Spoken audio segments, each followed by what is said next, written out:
Welcome to Caleb Can't Read. Go fuck yourself. I'm Jordan Rabel. I'm Caleb Terrence. I hope that sets the tone for the entire episode because that's how I'm feeling. I'm ready to razzle dazzle. Fuck yourself. Boy. Let's go. Son of a bitch. Who you got today? It's the same guy as last episode. I don't remember the last episode. William S. Burroughs. Here we go. Part 2. Is that the beatnik thing? It's beat. How many weeks has it been? 2? Yeah, 2. 2. Okay. Yeah. Okay. Here, back again in the new carpeted room. Still feels good on my feet. Feels nice. I want you to imagine my feet throughout this episode. It's probably not.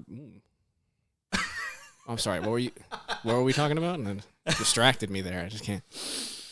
Now, when we last left our hero, we had just gone over the worst days of his life. You can't just block it out like that. You got to do something. You got to work something into it. I don't have anything. Can you give it like a countdown? How well do you know Ministry? Not well, actually. You know who Ministry is. Yeah, though. I think the most I've listened to Ministry was the fucking was Lard. Yeah, where it was just Ministry plus Jello Biafra. Yeah, that's what made it listenable. Lard is fucking great.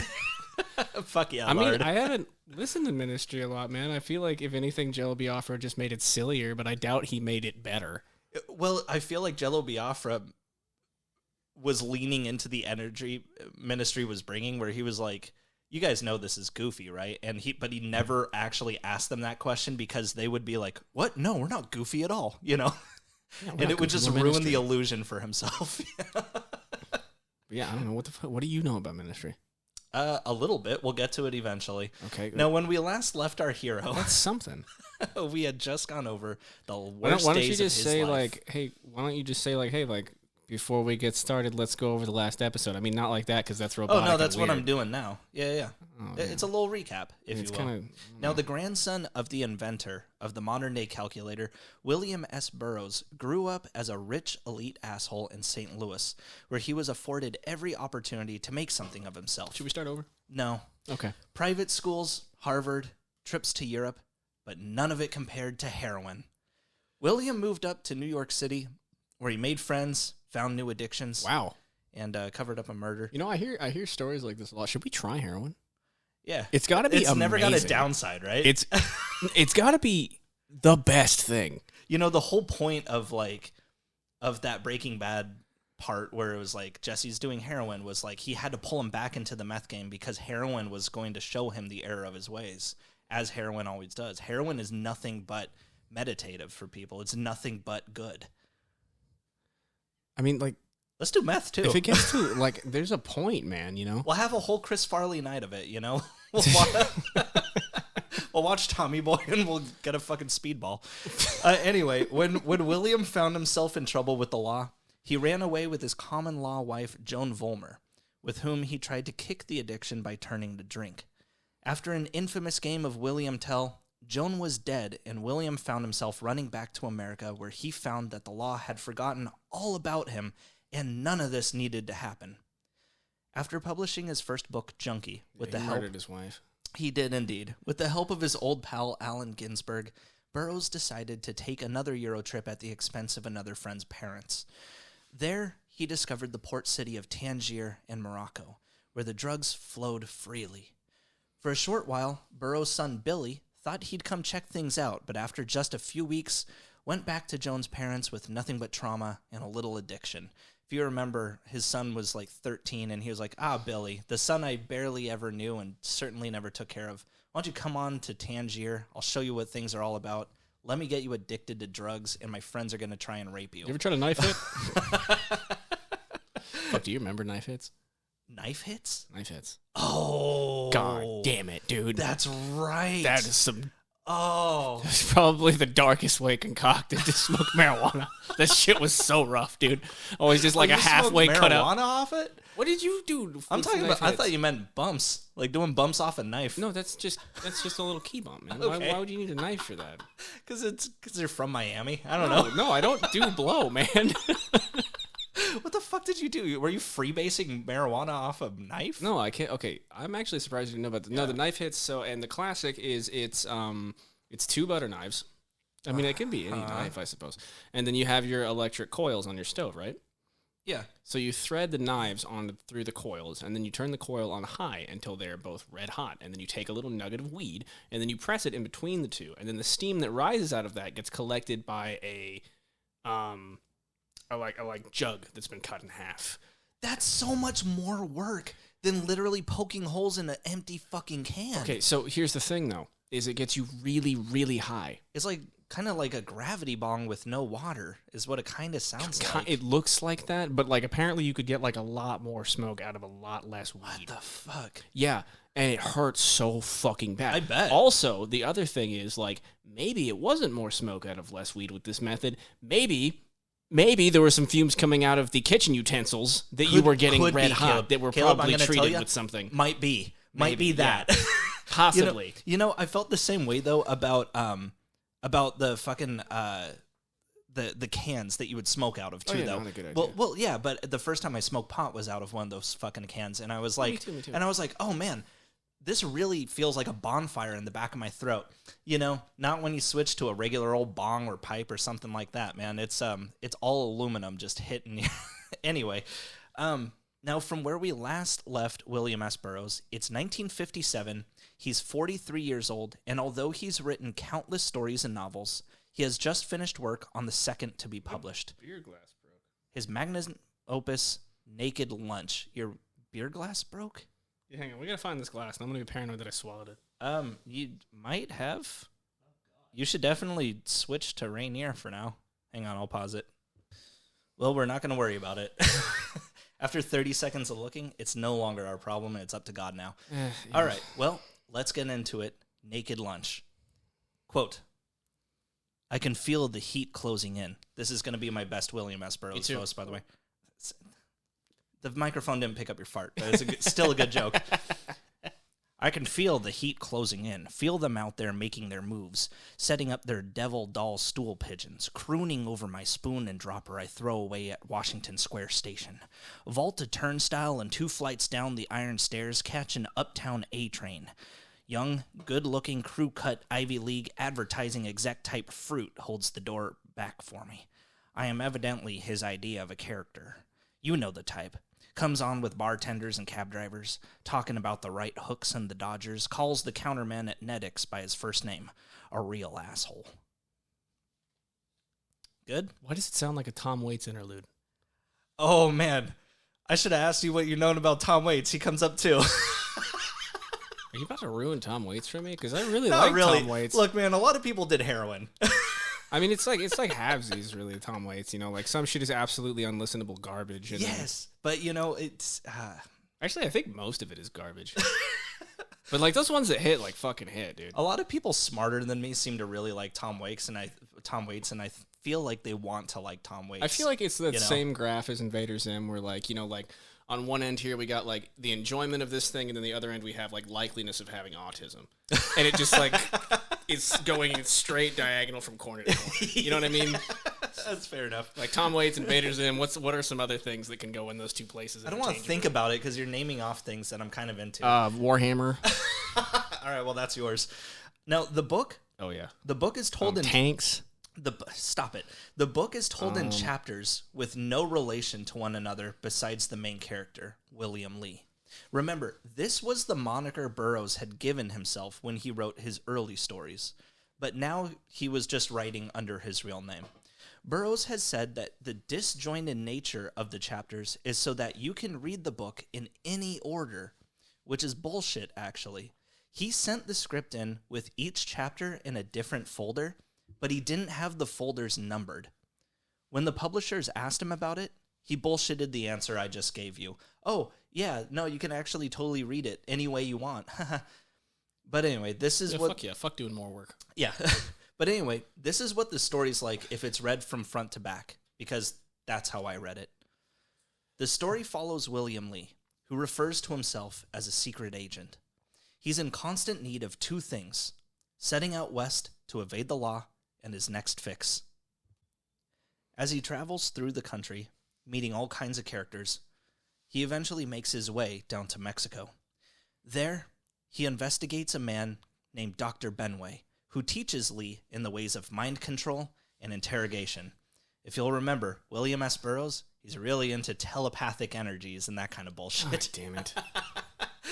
The story then shifts to a place called Freeland, run by Islam Inc. And there's a market where people... buy black meat, which is black tar heroin. Now, there's some kind of dimensional... That's a terrible code name. It sounds suspicious as fuck. Like, there's no... You don't hear that and go, that's heroin? Call it schmeroin. Like, oh, you're selling black meat? That's definitely legal. Now, there's some kind of dimensional... Especially in a place where we should probably drain the meat first. There's a dimensional shift here. And it's an in-between space called the interzone, where politicians go to plot secret meetings and people can have violent orgies. It kind of sounds like Second Life to me, where people can just dress up as Ugandan Knuckles or the Colonel and fuck around and shit. But it's life? Yeah. But it's in a mental space, basically. Oh, so like you can meditate and go into the interzone. So it's like Inception? Yeah, kind of. But it's going to be worse. It's way worse. Like there's this. So like Inception, but instead of running around with his wife, he dressed as Ugandan Knuckles and yelled at hentai girls that were men.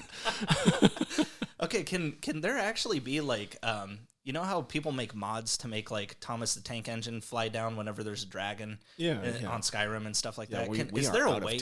Is there a way that you can make it like that for a movie? Can we just have like? Can we have Leonardo? Like well, yeah, can we have Leonardo DiCaprio as Ugandan Knuckles just killing off like hentai Catwoman or something? I mean, I'm sure there's probably a way. I mean, yeah, there's got to be a way to face swap something really weird onto that. Like, well, for instance, there's this one guy who's like dressed as a pirate and he crashes an orgy where he just starts decapitating people left and right. But even though politicians may be trying to plan politics in the real world from the interzone, there are political parties within the interzone as well. There's an entire university set up there that you can even attend. This is all mind power space? Yeah.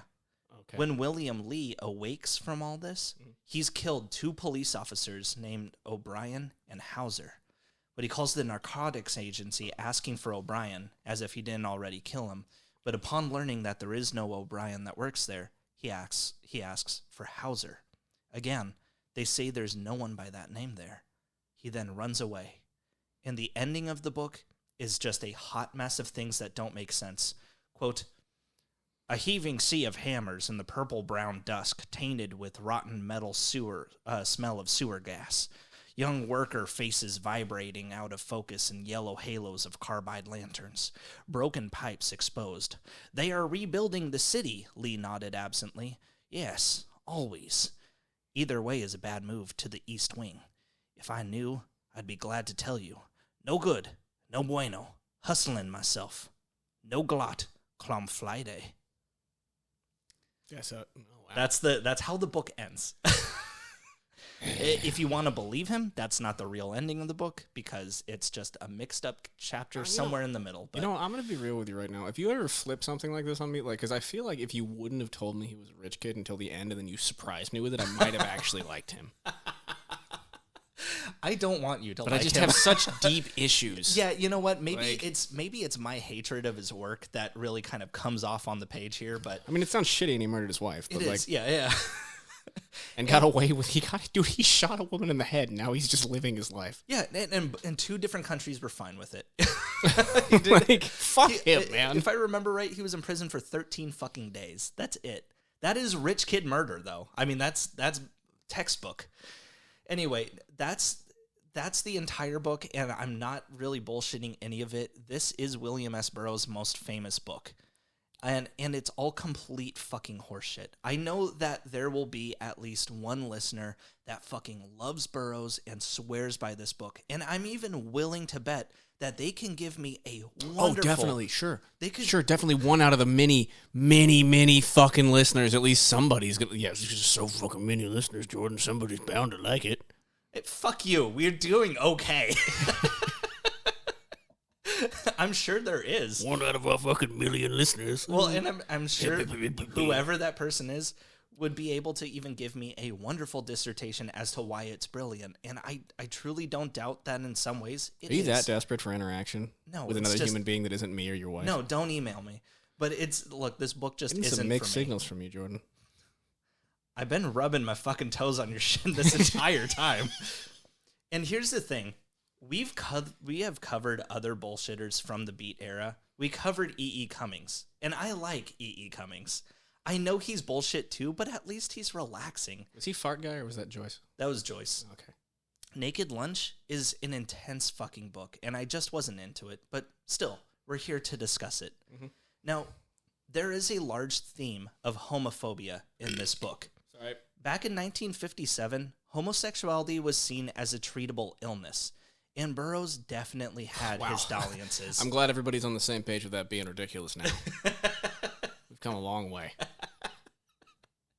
But he definitely, I mean, he was a part of that scene. But Naked Lunch has several graphic scenes of homoerotica, which is almost stomach-churning. Sex is not a lovely act. It's not gay in the mind palace. Like, it's just thoughts. Within being gay is a choice. Within the story of Naked Lunch, but the thoughts are not a choice. Shut the They're fuck gonna up. be gay. Within the story of Naked Lunch, with everything that's legal, it's homosexuality that's shunned by the public and what needs to be hidden by the main character, William Lee. Though I will say that this message does get muddied, as sex with children is just as easily justified in Burroughs' world.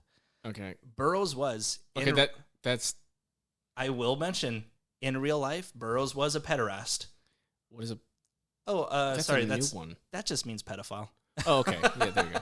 Yeah, that's a lot worse than just saying you don't like gay people, because then you're equating the two. Which he does, but in his eyes, he's saying both are fine. Okay. Mm-hmm, they don't belong together, grouped like that at all. No, Caleb, let me ask you, do you think it matters that he grew up rich? Or is he still an asshole? Yeah, I think I would like to retract my previous statement. Good, you're learning. But regardless of all that, the theme of homosexuality being a crime in Naked Lunch kind of goes hand in hand with another theme from the novel, fascism. The interzone is seen as this open world for people to commit crimes that have consequences in the real world. You can't perform mind control on somebody in the real world because it's illegal, but you can do it if you're doing mind control from the interzone. You know what I mean? No. It's basically, it's like if Swiss bank accounts were people who commit war crimes. The interzone is just this lawless land that you can do whatever in, but if you try and mind control somebody in the real world from the interzone, that's still illegal. Yeah, this guy's really troubling, because not only did he get away with killing a lady, he then went on and was like, can you imagine a place where you weren't restricted by laws and you could do whatever you wanted? You know what I'd fucking do? That's really bad. You guys don't know how fucking bad I've had it in my life. I would probably get a grill or something. I'd have a larger TV. I would have a bigger bed. I would have such a cool garage full of so many awesome tools, and I would just make whatever I wanted in there. I would literally probably just use the interzone to drive cars I could never drive in real life. Yeah. That's and meanwhile, this guy's like, what if you could murder people and rape children? Yeah. It's the interzone. What the fuck, dude? Naked Lunch was, I think, the first novel where Burroughs used his real name. All others were as William Lee. Apparently, the title of the book comes from a time when Ginsberg was reading aloud to Jack Kerouac the script for the unrealized novel Queer, where he accidentally said Naked Lunch instead of Naked Lust, and only Jack caught it. The term cycled through his head, and when William S. Burroughs asked for any title ideas, Jack brought up this one. When he asked what it meant, Jack said, exactly what the words say. Naked Lunch, a frozen moment when everyone sees what is on the end of every fork. I don't know what the fuck that means, and I don't think he does either. But it's a surrealist story with a nonsensical title, so it still works.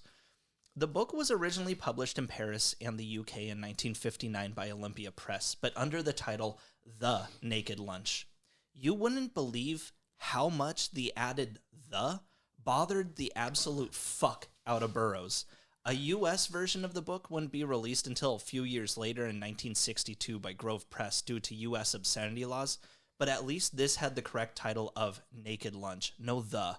However, because the book became extremely popular in the UK and The Naked Lunch was what it was known by, that's what they continue to call it overseas. Ha. You gave me shit for talking about how junkie was spelled in the US versus the UK, so I had to put that in there as well. Because they're slightly different. It's Junky over here, but overseas, Junkie. Should be IE. Should it? Yeah. Is that how you spell junkie? That's how it goes into my head. Yeah, but you also can't spell. Yeah, I mean, no, all jokes aside, I am probably undiagnosed dyslexic, like 100%. Have we ever gone over on this fucking podcast, like, the fucking breadcrumb trail that is leading us to me being legitimately fucking dyslexic? You know, the problem is, though, Doctor, he keeps eating the fucking bread. I can't get him to stop. That's just being disabled. It's not dyslexia, you asshole. What the fuck is wrong with you? Look, you got an illness. I'm here to exploit it, you know? Ooh, okay, got to be careful. These got dropped. All right. Oh, yeah, we're okay. Okay. In the new seasons, we looked like winners. As a 30-year-old man in work clothes in the new season. Okay, to be fair, I've never seen that happen before. I've never seen that happen before where two of them just slipped out of the fucking plastic rings. Oh, my beer. Yeah, everyone's looking at us, and I can't help you because my hands are also filled with beer. And I'm just, uh-oh. Yeah, the beers are going everywhere. Jordan can't help because he doesn't have the range of motion to pick things up. I would have been out of breath. I didn't want to do it. Anyway. Now, lose too many calories already on the way back to the car. Now, as I said before, that's why I keep cookies in there. Now, as I said before, Ginsberg tried to get Naked Lunch printed at the same time as the European release, figuring the publishing house that published his collection of poems called Howl in 1955 would take it, but they didn't. So we turned to Olympia Press, which had a specialty in publishing books that were seen as controversial. Well, to get some press to promote the work, Ginsberg sent pages to the Chicago Review, and the guy who printed excerpts from the book got fucking fired over it. I believe that the book was such a big hit because it was so controversial, and this is after publishers removed a bunch of stuff, so it could have been much, much worse. The edition of the book that I have actually included all the stuff they took out of it in the back of the book, and it takes up like a quarter of the entire book's length. But a book so polarizing meant that there were those who had a vendetta against it. Publishers were being threatened for having produced it, and people who even reviewed it, whether they liked the book or not, actually cost them their jobs. An editor who even sent chapters of Naked Lunch in the mail for his job got fined for having sent obscene material through the mail, which I didn't know was a charge. That just means that you like long-form dick pics couldn't do it. Back in the day. Well, can you do it now? You can send dick pics. Oh wait, yeah, you can. Yeah, as it turns out, you can airdrop it to an entire bus of adults. I believe there would be consequences if you did that. No, I don't think so. You should try it. I mean, it's fine. However, when the book finally... What? I airdrop a dick pic and no one bats an eye. I pull my penis out directly on the bus and everyone loses their minds. I'm glad that I'm glad that you made a Joker reference, you fucking incel.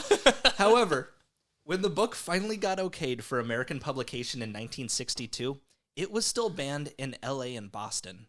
But to be banned in Boston back in the day was actually a point of pride for some authors. You see, the city of Boston was easy to offend, and if you did, that meant your book was cool. This is exactly why they got rid of the parental advisory tag on CDs.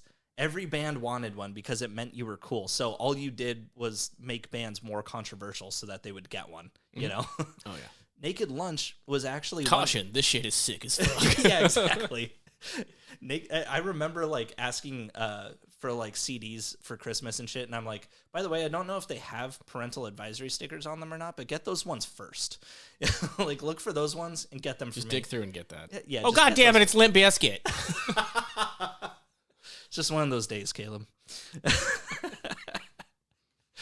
Anyway, so they overturned their ruling 4 years later in 1966. Allen Ginsberg and contemporary author Norman Mailer stood trial in support of Naked Lunch. This was actually the last time in the United States that a book went on trial. The novel became the poster child for those in the Beat generation.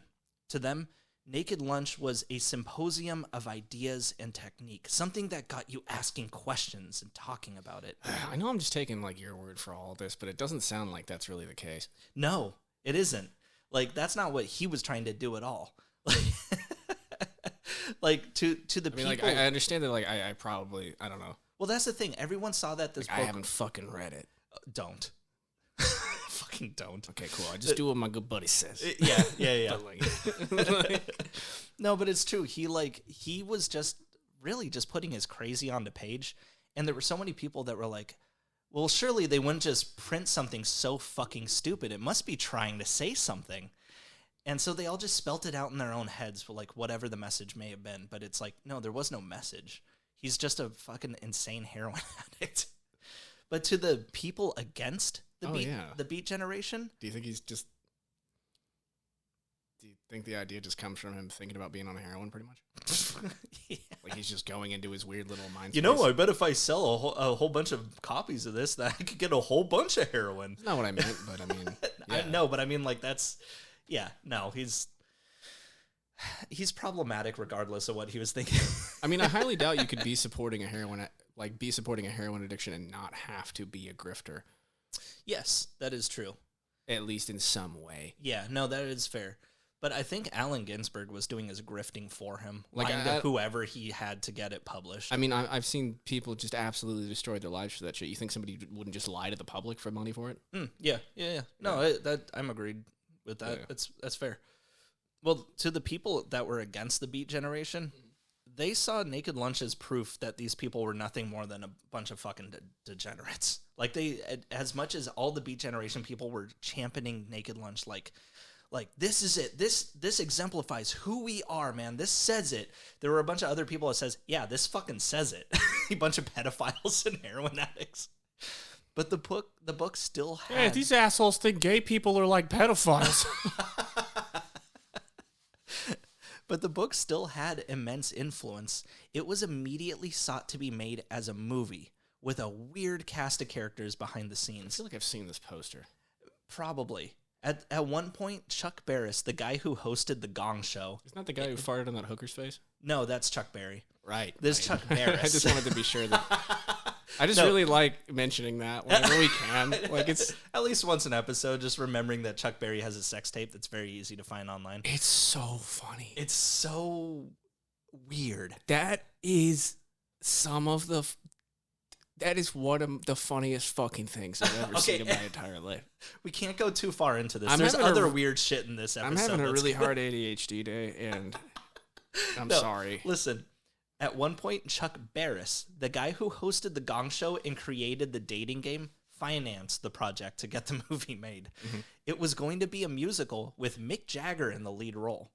But when he dropped out, Dennis Hopper jumped in. Is that the mouth guy? That's Steve Tyler. Although, actually, Mick Jagger has a huge mouth, too. Got the big mouth thing? Yeah. Rolling Stones. Small man, big job. Big job, big mouth. That's Steven Tyler. Okay, cool. Mick Jagger is tall man, big mouth. Right. Okay. Oddly, can't really fucking tell them apart, aside from their size, come to think of it. We've been hanging out too long, man. Ultimately, however, the whole thing fell through. But before it died, the project was being headed by a man named Anthony Balk. You see, once Burroughs' main drug connection in Tangier got arrested, he blamed Burroughs for everything as if he were the head honcho running the entire game. And this wasn't completely untrue. Burroughs was far from the head of operations, but he was more than just a user at this point. The police had evidence that Burroughs was importing drugs from France to Morocco. Well, on the run, Burroughs decided to head up his supply chain to Paris. There, he rented a room at the Beat Hotel, where he met Anthony Balk. Now, the Beat Hotel, as an aside, was an extremely bottom-of-the-line resort that literally was only open because they somehow managed to pass the health and safety inspection once a year. With almost no customers besides probably small-time crooks, the owner got an idea to change the hotel's name to the Beat Hotel to try and cash in on the rising beat movement. And she was right. Got an influx of customers, though if she were looking for something other than criminals staying at her hotel, the beat generation was the wrong crowd to market towards. Yeah, but like what kind of criminals? Well, a lot of writers and musicians. Yeah, because it's not that bad if they're not like, Yeah, but they're not paying their they're fucking not rent. Screamy, violent ones, you know what I mean? Still, Allen Ginsberg, William S. Burroughs, they all... diddler ones. Well, Oh, God, there were a bunch of diddlers in there, weren't there? Oh, yeah, Allen Ginsberg and William S. Burroughs were two of them. They all stayed at the Beat Hotel. Burroughs actually finished Naked Lunch while he was there. Meanwhile, the authorities back in Morocco figured, if this guy was bringing drugs out of France, then it stands to reason that he's bringing them back into France as well. So the Moroccan authorities called up the cops in France, and Burroughs was quickly arrested on suspicion of drug dealing. Now the thing is, when word got to his publisher at Olympia Press, they knew being an author was a respected title in France. So they called up the authorities and they said, "Don't you know who this guy is? He's an author." And they literally just let him go. This guy gets away with fucking everything. Yep. So anyway, the Naked Lunch movie between Balk and Burroughs went unrealized, but they did end up making a bunch of experimental films together. Think Warhol. Just nonsensical bullshit. The biggest thing they... Oh, yes, I'm familiar with Warhol's work. Have you never seen his stupid fucking, like, clips of it where, like, naked people jump out of eggs? Like, giant eggs and stuff? It's all... Okay, well, anyway, so it's bullshit, let me tell you. Sounds like some Zardos level, just like... Stupid. The biggest thing they ever made was a movie in 1970 called Secrets of Sex, which is, like, all these different stories about sexy encounters, and it's being narrated by a mummy. What? Well, hey. That's not sexy at all. Well, it's kind of S&M-ish, you know? He's being bound, I guess. I don't know. Weird. Well, at the end of the day, the most I can say about Naked Lunch is that American rock group Steely Dan got their name from a steam-powered dildo from the book. That's where the name comes from. Steam-powered? It's a steam-powered dildo called Steely Dan. That's where the name comes from. That would get so hot. Not in the inner zone. Oh, yeah. I actually know nothing about Steely Dan. Nothing. I wasn't expecting them to be named after a dildo, though. So I guess, I don't know, maybe I'll check them out. Now, it was while Burroughs was... A dildo that would, in theory, Depending on... Maybe there's like an engine portion of it, though. An engine portion, and then it's... And then the actual dick part. And then we've got, like, levers and things that are, like... Yeah. And, like, pulleys and such. I doubt that they're throwing coal straight into the pussy. You would need a lot. No, of course not throwing coal directly into it. I'm just saying, like, the amount of heat from the steam to power that would eventually spread through... Because the only thing that could handle that kind of fucking movement would be fucking steel, right? Yeah. That's why eventually it's that called heat would Steely Dan, fucking I'm transfer. assuming. You'd have to get on and off that thing pretty quick. If I do remember, it's actually the third in the line of Steely Dan products. Like, they call it Steely Dan the third. So the first two probably exploded and killed somebody, but the third time's a charm, I'll say. If fucking that spot is welded a correct. pussy closed. Look at the seam on that. That's amazing. Or an ass. A man's ass. True. Yeah. Very philosophical. Now, it was while Burroughs was living in the Beat Hotel that he had kind of a heyday with drugs. He'd been given it an advance of $3,000 for Naked Lunch, about 28 grand today. He practiced telepathy. He dabbled in magic. He even had visions. Didn't practice telepathy. He practiced his telepathy, Caleb. Didn't practice telepathy. He practiced He telepathy. was a moron, and he thought he practiced telepathy. To be fair, haven't you ever been so high you thought maybe you were hearing That's called somebody just else's? being high. I know. It's not called practicing fucking telepathy. But when it's every day of your life, you wake up and you're still high from the night before, and you continue to shoot up. He probably thought that he was a telepath. Me personally, in my own version of these practices, it's just called alcoholism, and people frown upon it. Okay. Well, let me tell you, he also would just sometimes he would sit and stare into a mirror for hours at a time because he was fucking high. Until he hallucinated. He would have visions. He called them visions. You just say he likes to be high. I know. Like, go it's do okay. something better, you know? Like, I mean, TVs were invented. Go watch the fucking Gong Show, dude. Like, you know, like, whatever, man. Like, he soon discovered from painter Brian Geisen, who also lived at the hotel, the cut-up technique, a practice used by the Dadaist movement among artists in the 20s and 30s. Basically, what it was you would write lines of prose on individual pieces of paper, then mix them up and see what the result would be. Burroughs had already accidentally done this with Naked Lunch when he sent individual chapters in the mail and forgot to number them, but learning that he'd already been doing a well-known artistic technique, oh, he fucking loved that. He used the cut-up technique for the rest of his career. Well, it wasn't long before Burroughs once more realized that his drug usage was a problem. Hell, he had enough money to kill himself. So he left for London in 1960 to seek out a doctor, one who said that he could cure heroin addiction with apomorphine. I can do it with a lock. A lock? Yeah. Well, I would need a room also. In this scenario, also a bucket.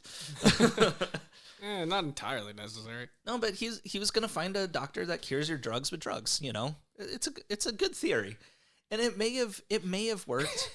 It may have worked. Here, take this stuff. Now you're sober. That's basically what he tried to do. He was like, I can cancel out your high with another kind of high. Ooh, let's get you flipped onto a legal drug here. You know how you get really drunk and your breath smells real boozy, so you're like, look, let me finish it off with a shot of Sambuca so that at least my breath smells minty fresh, and I think that'll really just kind of mellow me out. Same concept. Yeah, fresh breath, good to drive. Those are the rules. I just went to the DMV and had to do a bunch of tests for work and stuff, and yeah, that was a question on there. They kept yelling at me and told me to leave. Yeah. Have a cup of coffee, a little bit of water. Just wait for like 40 minutes. Now you're good. You're good. You're good to go. Dude. Just you go. know what they say? Just go out there. It's not one drink per hour. That's old shit. That's like the food pyramid myth. Like the other thing is like, it's one drink every 20 minutes. You really just have to be careful like when you're younger and you're not as used to doing it. But if you do it all the time, like you're gonna get better at it. Yeah, of course. Right? Like, duh. It's called getting what's it called? It's called tolerance. It's called tolerance. Exactly. Like, duh. Now you're used to drinking and driving. It's fine. Idiot. Yeah. Duh. Well, you just have to practice. This doctor's method, it may have worked had it not been Burroughs who was receiving the treatment. He did relapse eventually, but for a while, he was the poster child of apomorphine treatments, even wrote its praises to scientific journals. For the next handful of years, Burroughs worked out of London, creating what he called, quote, an attempt to create a new mythology for the space age. This was the beginning of the Nova trilogy. I cured my opium addiction with opiates. It's good idea. Somebody had to come up with it. What? Cool, man. One time I tried to cure my cigarette addiction with Zen pouches. Ah, I remember that. Yeah. Then you were just addicted to Zen pouches. Which I hated more because you could do them in the house, and then the amount of times that I would just find these like little dried up fucking maggots on the floor. It was like, God fucking damn it. Yeah, right. And the amount of times that you thought that you could like stick them under the table when you're drunk, so they just fall on the floor. Absolutely, it's just smashed. disgusting. I'm God. so sorry. Anyway, I quit them. You did. You're a very good boy. Thank now you. all that we need to do is kick your drinking habit. Really fucking hard, man. I drink way less now. Yeah, it was a low bar, but I am beneath it. Oh, there's a lot of things beneath. This is the most drinking I've done in 24 hours. That's a long time. So, what Burroughs worked on in London was called the Nova trilogy. It began in 1961 from Olympia Press with the first novel called The Soft Machine. The book is actually a lot like Naked Lunch, but far, far worse. Whereas Naked Lunch was accidentally... I didn't know I was going to hit him. I'm sorry. Whereas... When you address it, it's like if something happens on stage when you're playing music or doing theater, you know, and then you like look at the person who did something wrong. You could just keep talking through it. When I hit the guitar with my socks. Yeah, when some... Just keep going. Somebody hears just a random strum. Just keep going. No one would have fucking understood what was going on, but you ruined it. Anyway, Whereas Naked Lunch was accidentally disjointed with the arrangement of its chapters, Burroughs puts the entirety of the soft machine into the cut-up technique, the whole novel. I fucking hated it. From what I could gather, a soft machine is what the main character calls the human body. And he's again a secret agent fighting Mayan priests who take control of people's minds or something. I don't know. Look, I'll tell you now, this book is what made me stop reading Burroughs. I was all excited to read Naked Lunch, and when I found out it was just stupid, I was like, well, I hear the soft machine is like sci-fi. Fuck no, it was way, way worse. Somewhere between the scene in Naked Lunch about these parents hanging and fucking their son, and the scene... Whoa. Somewhere between that and the scene in the beginning of The Soft Machine talking about a hung man coming, it seems like Burroughs was really into asphyxiation, but it was just too much for me. During the secret agent's trips across realities and universes, he does meet characters from other books, including Danny Deaver, a Kipling character, the one you thought was an inspiration to Motorhead for some reason, and Billy Budd, the handsome sailor from Herman Melville. Quote, Billy Budd gives up the ghost with a loud fart, and the sail is rent from top and bottom, and the petty officers fall back confounded. Billy is a transvestite Liz. I really didn't find anything redeeming about this book at all. It will be too soon if I ever have to hear the words rectal mucus again, because that phrase is everywhere in it. This quote actually sums up what it was like. Can you define it? Rectal mucus? Yeah.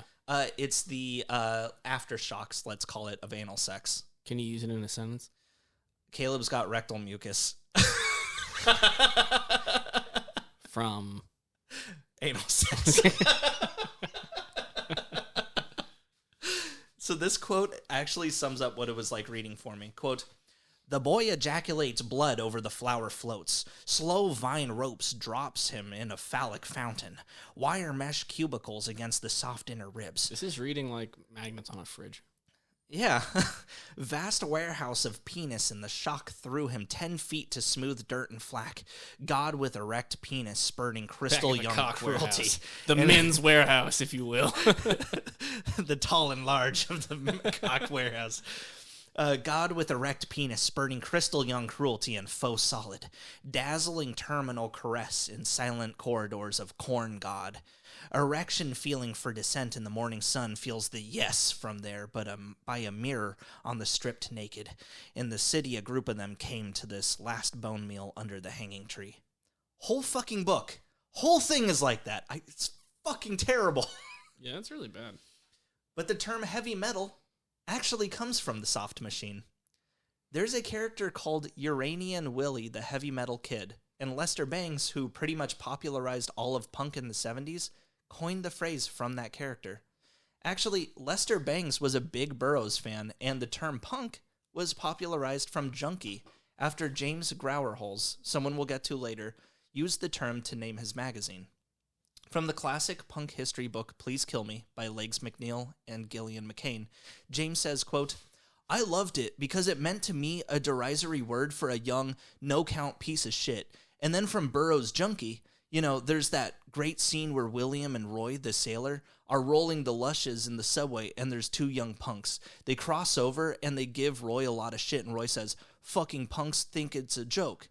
They won't think it's so funny when they're doing 529 on the island.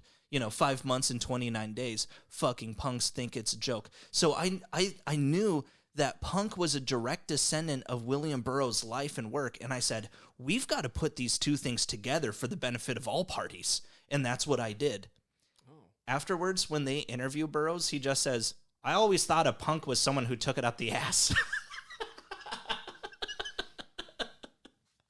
So anyway, punk kids. Yeah, I don't think that's what he had in mind there. Well, it's not what it means now. Yes, I prefer my up the ass music. It's actually not a bad. kind of describes it quite well. I just live a very rough up the ass lifestyle. So anyway, William S. Burroughs came out with the last two books in his Nova trilogy, The Ticket That Exploded in 1962 and Nova Express in 1964, both by Grove Press. I obviously didn't read them after the fun I had with The Soft Machine, which is kind of too bad because apparently they're better. Like, Nova Express got nominated for a Nebula Award in 1965 for Best Novel. Anyway, it's about how language can be infectious like a virus, and there's the Nova mob, people like Johnny Yen and the Subliminal Kid, Hamburger Mary and Green Tony. They use dimensions to get inside your head and create new words as if they were always there. So they're kind of like doing linguistics graffiti, if you will. And after them is the Nova Police, whose only responsibility is to catch these guys. But if they're caught, then the cops lose their necessity. I don't know. Seems neat. I'm not going to read it. Either way. Fuck, I had a hard time listening to you just now, so yeah, I understand. Either way, while the Nova trilogy as a whole did well, the critics agreed that the cut-up technique that William was getting known for was done. He did it all. Great job. Move on. No need to continue. As a matter of fact, in 1963, a year before Nova Express even came out, Burroughs had composed an entirely new novel called Dead Fingers Talk that was derived almost entirely from parts of Naked Lunch, The Soft Machine, and The Ticket That Exploded. Not unused parts from The Word Horde, but an entire novel composed of parts of books he'd already published. Of course, beatniks that were into this kind of shit thought it was fucking brilliant, but the critics crucified him. And just like he'd done with Naked Lunch, Burroughs constantly edited the Nova trilogy as well, throughout the entirety of the 60s. I mean, at one point, he replaced 82 pages of The Soft Machine with reworked material. I don't think that's necessary. And again, as much as we can balk at these books today, as much as they were criticized even back then, they popularized the cut-up technique that many see Burroughs as the godfather of, even if he didn't invent it. David Bowie and even Brian Eno loved it, and in Lust for Life by Iggy Pop, there's the line that says, "Here comes Johnny Yen again with the liquor and drugs and a flesh machine. He's gonna do another strip tease." Oh, man. You like that? No. No, I had a hard time with it. You know why? Because not only did I have to listen to it, like our unfortunate listeners, I had to fucking look at you while you did it. I was doing my Iggy Pop shake, too. Is that what it was? Here comes Johnny Yen again. It's a little bit hard to tell that apart from you just, I don't know. Gestating. Breathing. Well, Johnny Yen is a character from the Nova trilogy, and the line, "That's like hypnotizing chickens," is a direct line from the books as well. So he was getting his influence into the music scene. Well, as much as Burroughs was no friend of the critics, he was still gaining in popularity. Truman Capote, who was always a bit catty, had something to say about that.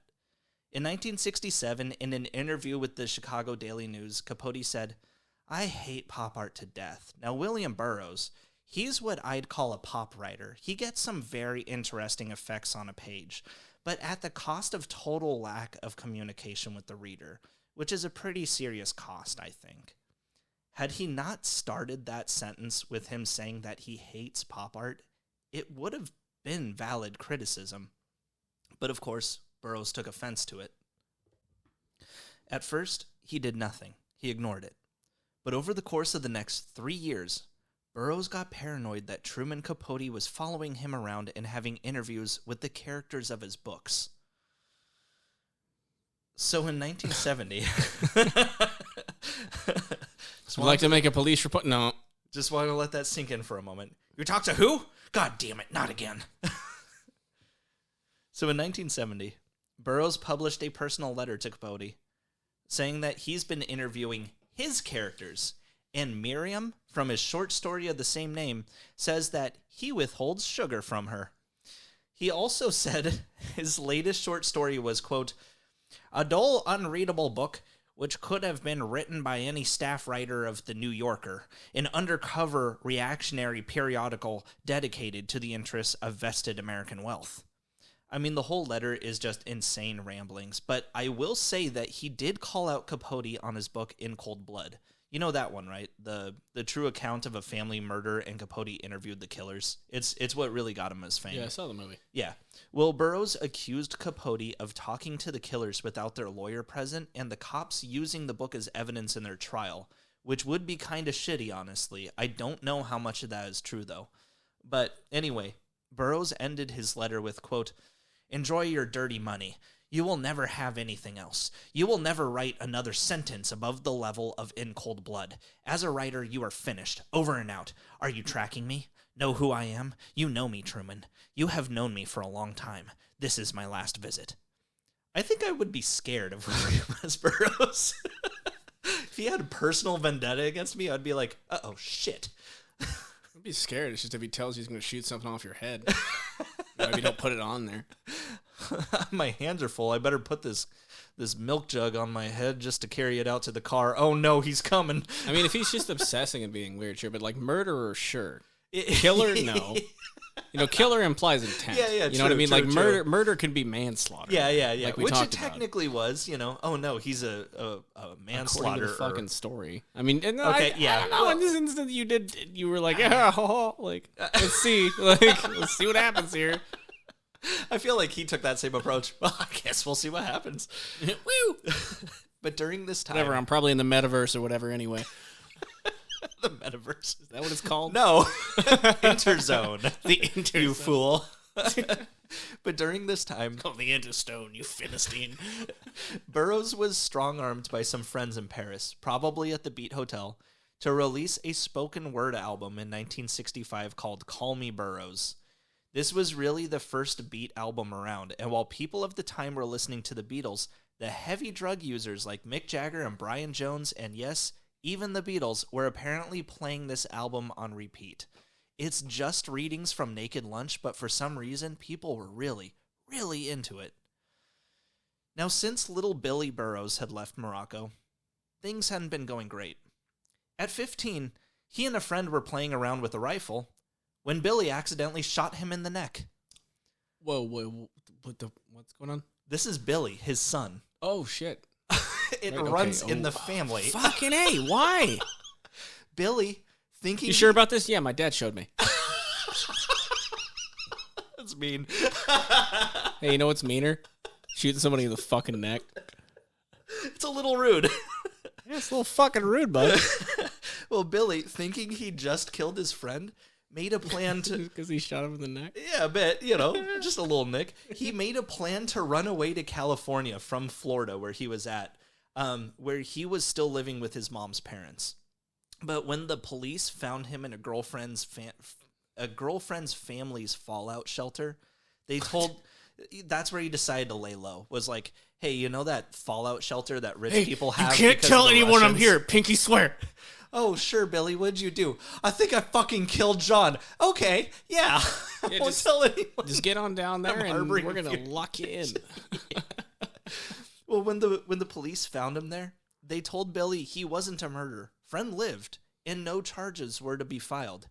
However, when the news got around town, people started talking about a similar incident that happened with Billy's dad about 12 years ago, also involving a accidental shooting. The rumors spread quick, less about the coincidence between two fuck-ups. Wait, so what, did you look up anything about, like, what actually happened with the injury? Because if he shot this dude in the neck, I kind of want to know, like, what happened. I didn't really. It's pretty fucking hard for you to have a neck injury from a gun without it being... I do feel like that he was probably being like, hey, you want to see me do one of those ROTC rifle spins in the air? And because, like, bang! Okay, how old was this kid at this point? 15. Okay, yeah, that's totally not outgrown that, like... Yeah. You remember the Ninja Star episode of South Park? Dude, That pause when they realized the Ninja Star's in the eye? Bro, you still have that at 15. If you think you... Like, there's a toy gun in this room. And I love that gun. Right? Because it clicks back. Like, it's like, really... If you shoot... It's cool. If I were to shoot you in the fucking neck right now and think you were actually injured, like I would be sure. I'd be like, dude, you cannot tell. Do not tell your wife. You shut up. You don't tell your wife. Well, don't tell your mom. I mean, my wife. Your wife. I don't have what's going on. Don't tell my husband. But like, I would know if you were fucking dead. That's weird. Well, Yeah, he could have passed out from blood loss. Otherwise, that's true. I haven't looked it up. I know, which is why I would think, oh, so he's dead. Fuck. Okay, no, I believe that this dictates a Google search. I would like to use my Google search. Let me take a look. All right, so I'll have to look it up for a later time because, as it turns out, it's hard when both guys are named William S. Burroughs and they both shot someone, so it's hard to find that information. Okay.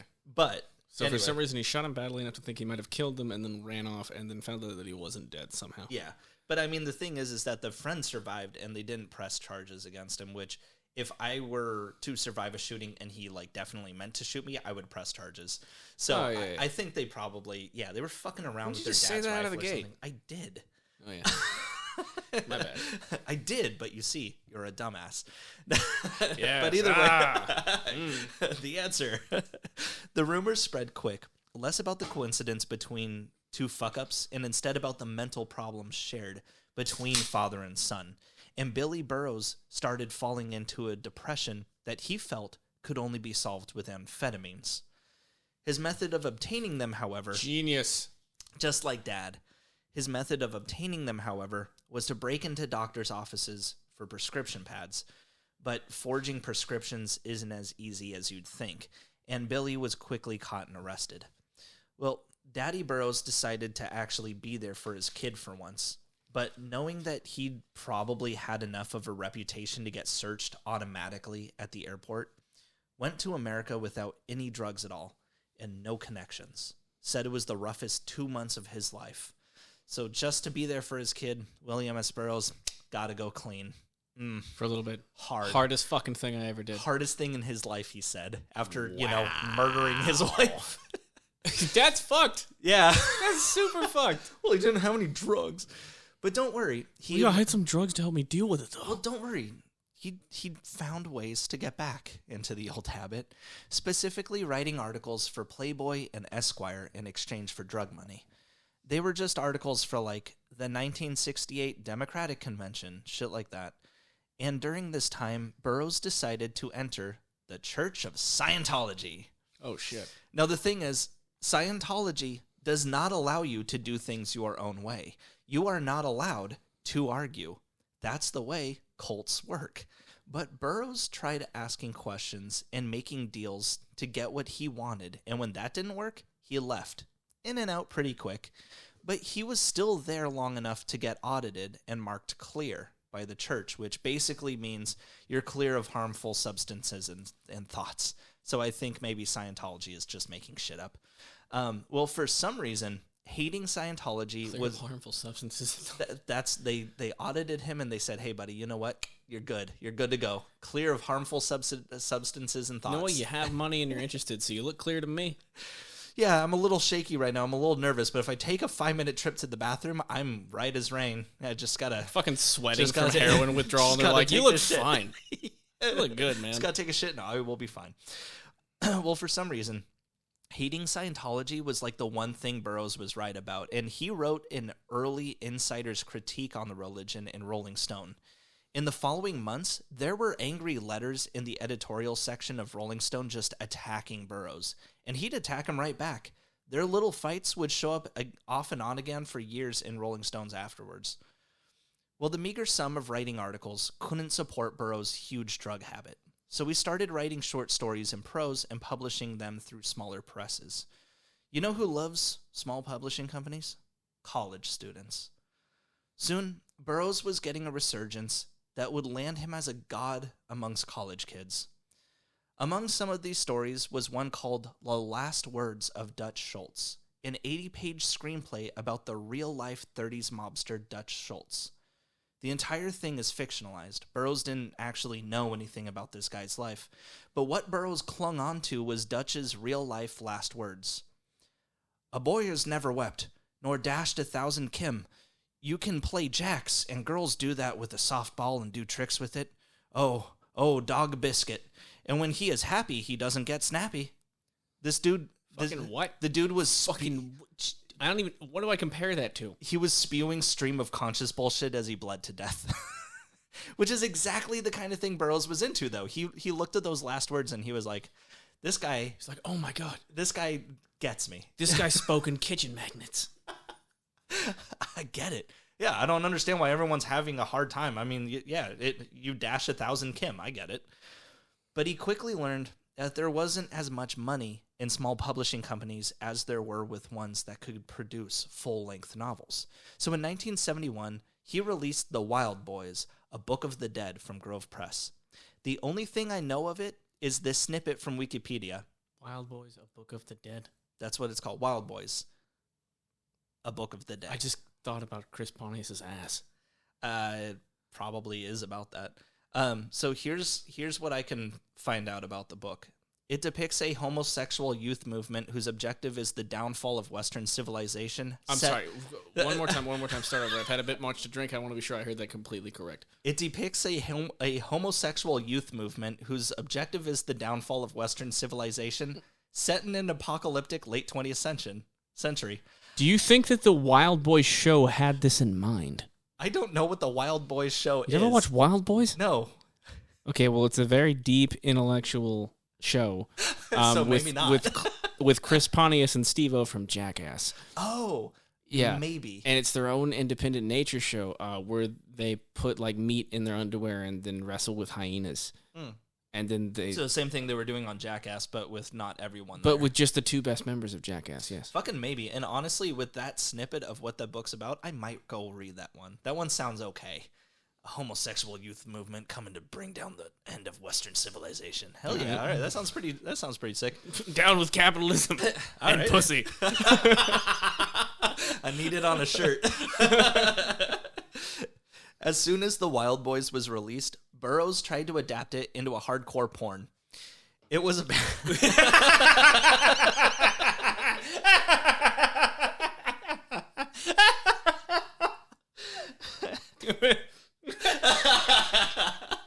That's a good plot, though. I mean, come on. Of any other porn you're gonna watch, it's like, this is kind of deep. We're here to fuck men and destroy society. And I'm all out of society. But the project was abandoned about as quick as he thought of it, because that's what heroin addicts are like. But he was in talks to have it made with a guy named Fred Halstead. He is the only man to have porn in the Museum of Modern Art in New York. So it really could have been something good. Just like my God, dude, that's like a Jesus Christ, that's the Humongous' whole group, dude. The what? The Humongous. The Humongous Among Us? No, dude. Just walk away. Oh, you're talking Road Warrior. Humongous. Yeah. Dude, that's the whole group. They're just in bondage gear. It's the apocalypse, and they're smashing. There's not a woman in that group, man. That is true. Well, just like also, they're outwardly gay.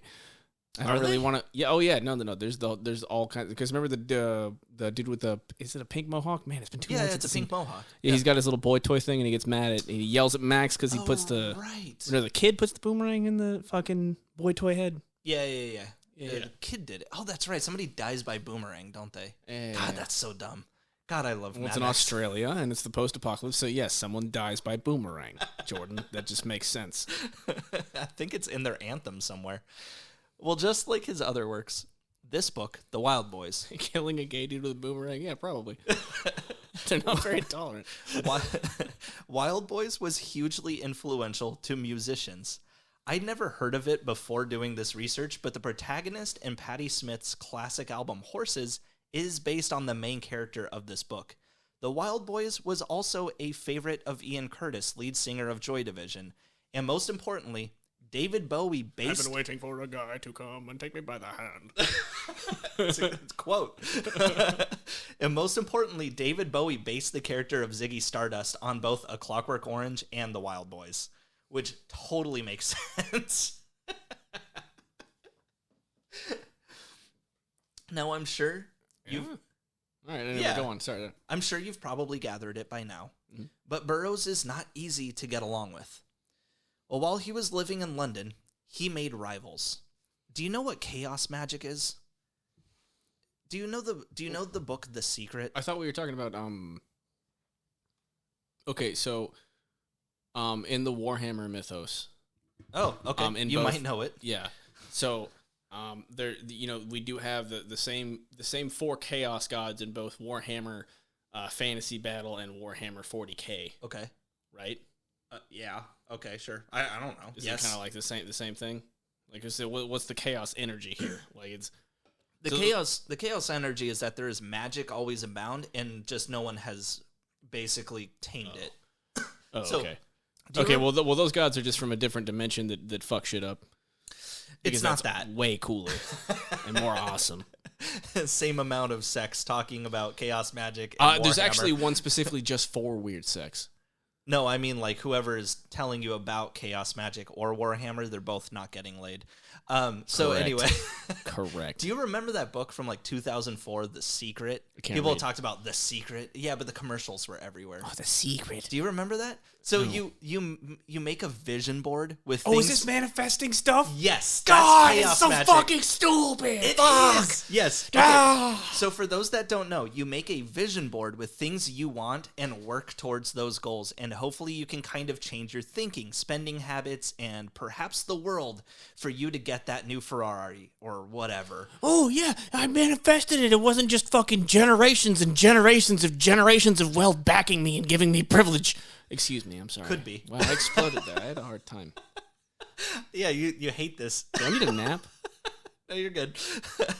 And I am exponentially dumbing this down, but that's kind of chaos magic in a nutshell. You're sending vibes to get what you want. It's chaos magic. Now Burroughs created his own technique for this, actually. He called it playback. Basically what he would do is he would record mean-spirited things onto a tape recorder, and he'd intercut it with jarring sounds of like machine guns and alarms, and then he'd go to where the person or place was that he didn't like, and he'd play that message back. Here's him actually explaining it. I have frequently observed that this simple operation, making recordings and taking pictures of some location you wish to discommode or destroy, then playing the recordings back and taking more pictures, will result in accidents, fires, removals, especially the last. For instance, I'm not exactly sure what happened here, but William S. Burroughs got real mad at the people who ran a place called the Mocha Coffee Bar.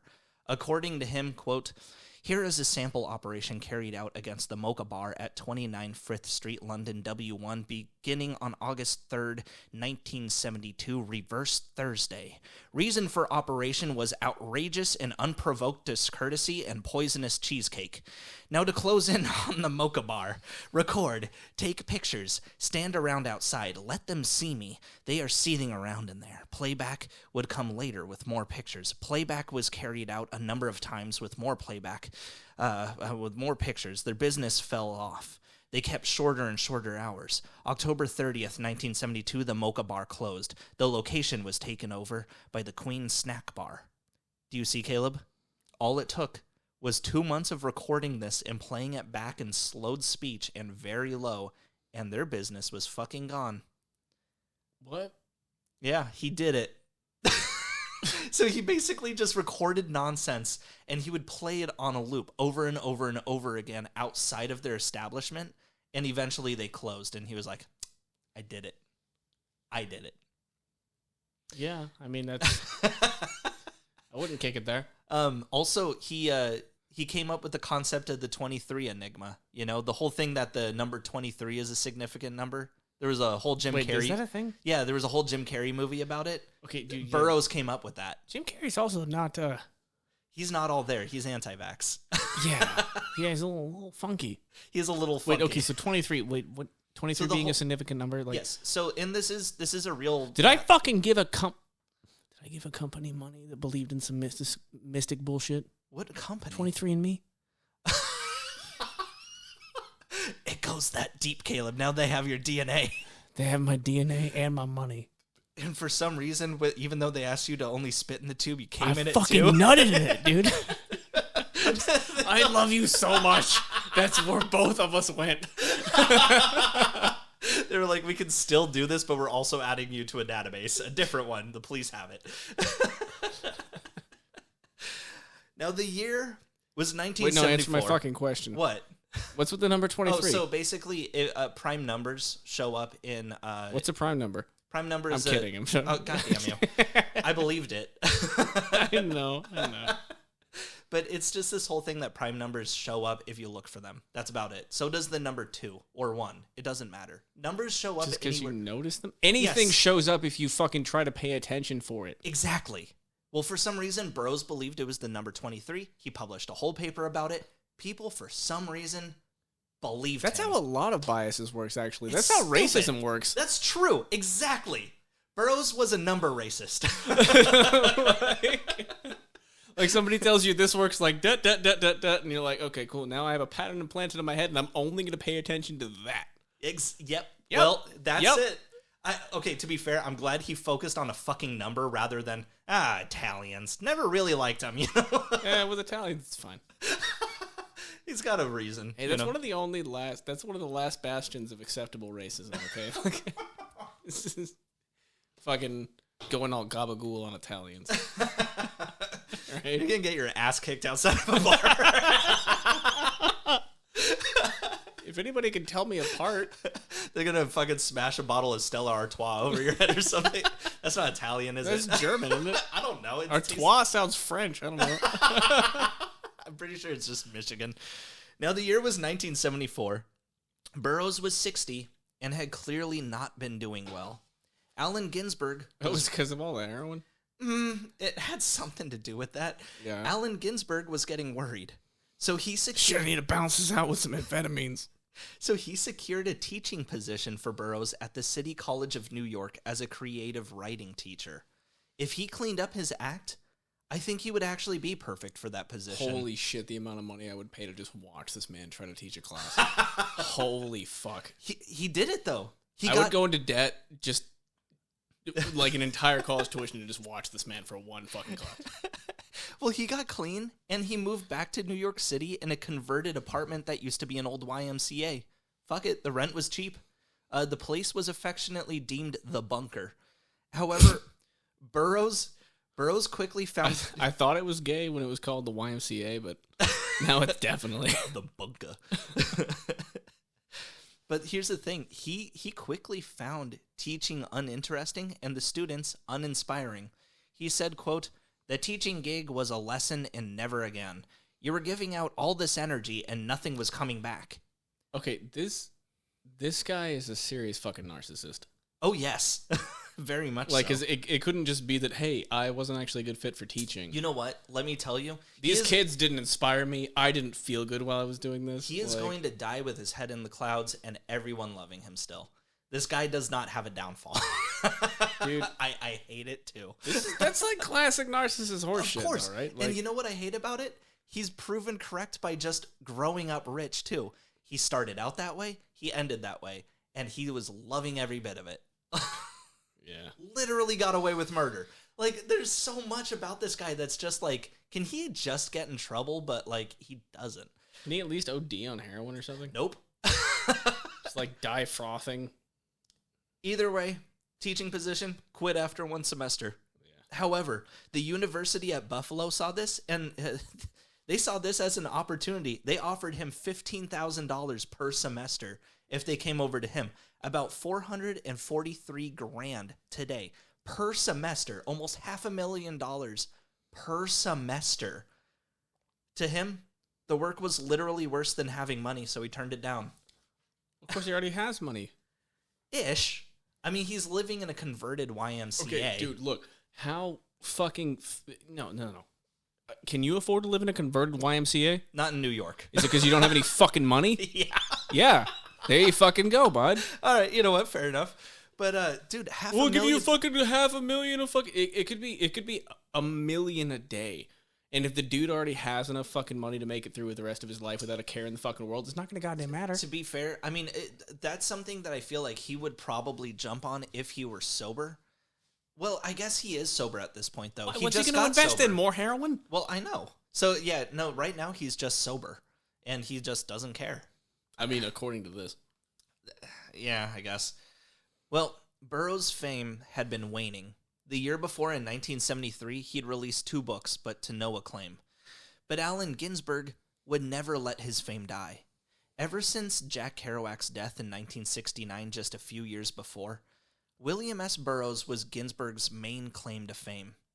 Over time, Ginsberg had gotten to know James Grauerholz, the guys who would go on to make Punk magazine, and introduced him to Burroughs as an assistant. You see, James was just a 21-year-old bookseller who was a massive Burroughs fan. But in the short time that James had been a part of the music scene, he was already managing bands, though they were all based in Kansas. Still, he had an idea. Why not have famed author William S. Burroughs do tours as if he were in a band, but instead read his work in front of a crowd? This had been done, of course, before, but not with anyone as controversial as William S. Burroughs. And typically when authors go out to read, it's from a new book that they're promoting. It was just going to be him reading old material like they were greatest hits. Ew. So he tried it out. He went to some college towns and... There's a lot of J.K. Rowling reading the series coming through. What? I don't know. I thought it'd be funny. What? I couldn't hear you. Oh, never mind. Just going. Okay. Something about J.K. Rowling doing the same thing? Yeah. That'd be funny.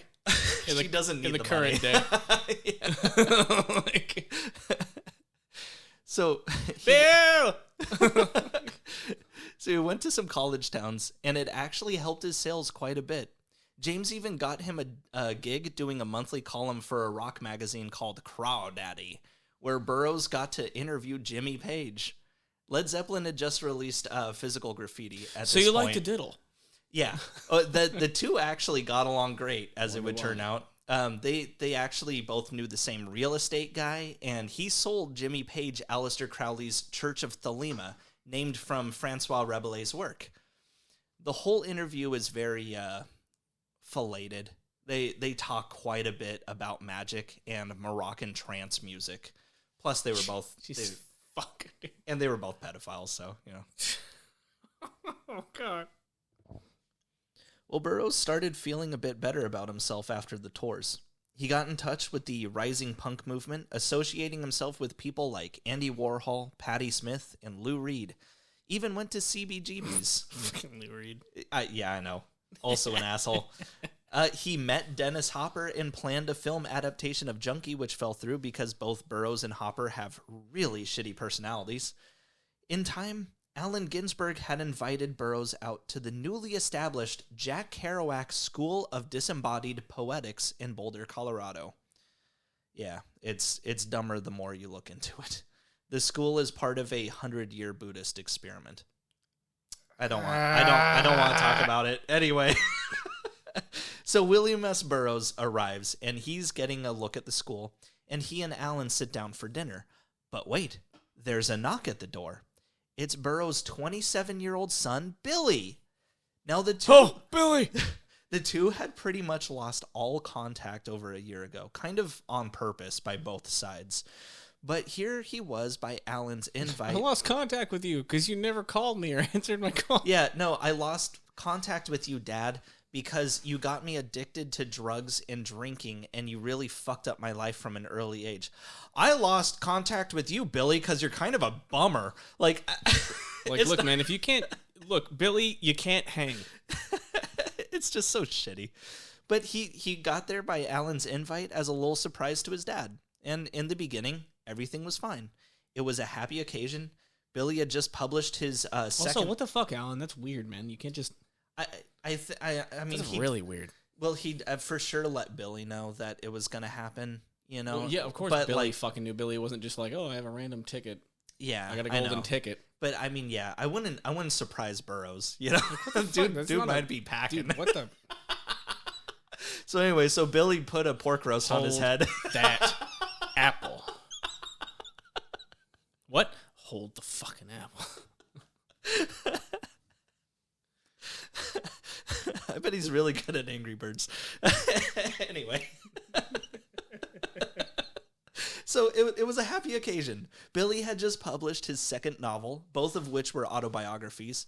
Speed, released in 1970, was about his meth addiction, and Kentucky Ham, released in 73, was about his life in prison and trying to get back on his feet. So, not doing super well. He was already well on his way to being a recognized author in his own right. But since we last left him, Billy had left drugs behind and traded it, like his father, with alcohol. He married in 1969, but by 1974, his problems caused her to leave. And it was while he, his father, and Ginsburg were eating at the Kerouac School that all of a sudden, Billy began vomiting blood. The couple took Billy to the hospital, where it was found that he had liver cirrhosis. At the time, there were only 2 hospitals in the entire United States that did liver transplants, and this just so happened to be one of them. The doctor that specialized in this sort of thing, actually the guy who pioneered the project in the first place, even told Billy, look, the medical science in this is extremely new. My survival rate is less than 30%. But still, Billy went through with the operation, and it was a success. Unfortunately, that doesn't matter to most alcoholics, and Billy continued to drink. His relationship with his dad had always been strained, but now it was becoming openly hostile. And as much as William tried to be there for his son, maybe for the first time ever, he eventually had to leave him in Colorado and went back to New York, where the people he influenced had no idea about the troubles happening behind the scenes and welcomed him with open arms and tons of drugs. In fact, the people Burroughs influenced set up a multi-venue event called the Nova Convention in 1978, where the B-52s and Suicide would perform, along with readings by Patti Smith, Frank Zappa, and of course, Allen Ginsberg. So although shit was going sour on the inside, the 64-year-old Burroughs was having the time of his life, but frankly, not for the better. The high life among the musicians and the poets reintroduced him to heroin. And by 1979, he was once again fully addicted. I don't really believe that he was ever off of opiates. Maybe heroin specifically. Yeah, I think that's fair. I mean, at the time, that kind of shit was going unchecked because it was in your medicine. You know, it was stuff like that. Like, so he's addicted to Tylenol. It doesn't matter. There's only a little bit of cocaine in Tylenol. It's like, oh, yeah, I took my fucking, like, no, dude. Like, yeah, that's fair. His admirers... I took my Suboxone. Yeah. His admirers would even show up to his converted YMCA home, the Bunker, and literally just give him heroin in tribute. Like, they were like, oh, man, are you William S. Burroughs? I've always wanted to give you heroin. And he would just be like, all right. You this guy was probably the best heroin addict ever. To be fair, he's lived to 64, which is great for a heroin addict. If you're going to be a heroin addict, you can only hope to be. Like, you're not going to be a better heroin addict than this guy. In terms of what? Like, in terms of doing heroin. Just having the success of having heroin? Of having heroin constantly. No, he's like a god of having heroin. having heroin, doing heroin, living longer whilst doing heroin. And did they even have Narcan back then? I don't know. But I don't think he would have taken it. What do you think Narcan is? Something that snaps you out of your OD. Yeah, but you can't consciously do that when you're ODing. It's something that somebody around you does. I guess so. Yeah. I mean, dude, I had a friend of mine describe to me, like, he was alone using, and he, like, was just in his bathroom and then woke up after he shot up. Jesus. Right? But he was in the fucking tub. And he still had, like, the whole rig and everything, like, in his fucking arm. Boy, I did a good job getting myself in here. No, then he was, like, in the fucking tub.